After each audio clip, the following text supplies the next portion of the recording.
I'm Sarita Khurana. I'm one of the directors. Smriti Mundra, also director. Jennifer Teixeira, producer, editor.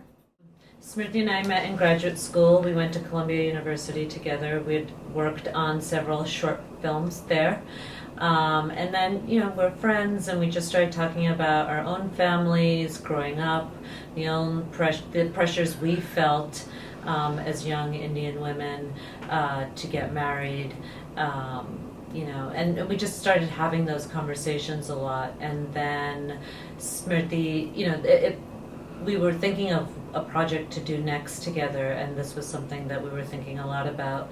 Smriti made a trip to India where she met a family matchmaker, and sort of had a investigative conversation with her about what was happening in India today with matchmaking, and she just illuminated a lot of the kind of really, that the tradition has really changed since both our families, our parents got married, and there was so much happening in this matchmaking tradition, and it was so contemporary that it really made us think about, actually shooting a film on it. And The pressure to get married and this sort of thing that exists in our society, especially in our community, it's like loomed over our heads for so many years that it only made sense to explore it in film somehow. So that's really how we decided to get into this project in like a nutshell. So the first 6 months, we shot in India. We filmed with Seema, the matchmaker, and her daughter, who she was having a lot of anxiety about getting married, and we interviewed a lot of young people, and then found our other two subjects through that process. And then we came back after that first trip with all this footage, and we're like, okay, now we have to actually make this into something, and that's where Jen came in as our editor. She came on board, about 6 months in, and as we were shooting, she was, helping us kind of craft the story narratively and filter through our footage and really like help us shape like what the story was going to be. So we knew every time we went back to shoot what we were looking for, what we were trying to get.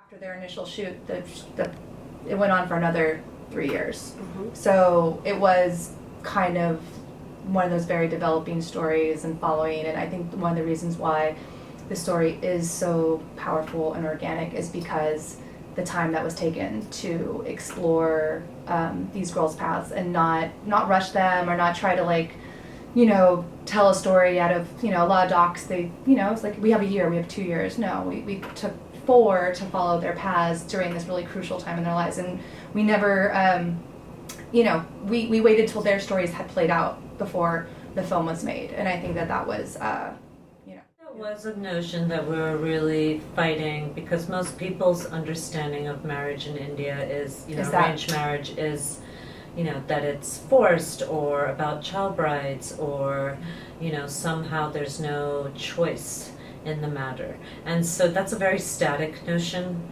of arranged marriage, and the institution itself has actually quite evolved since, over the last 50 years, and it's quite elastic in a lot of ways. So we really were like, this is not an old school notion of what arranged marriage looks like. Though it's from the perspective of these 3 young women, there is another layer of the parents, and we see that manifest in Seema's relationship with her daughter and the pressure she faces. She talks about from the generation above her mother-in-law and her community, that she's sort of somehow doing something wrong because she can't get her daughter married. Mm-hmm. And the same thing with Deepti's parents, where they feel so much anguish and pain because they feel like they're failing their daughter by not being able to put her on this path, and I think that's really important and really powerful. It's not just one-sided. It's not like, these mothers are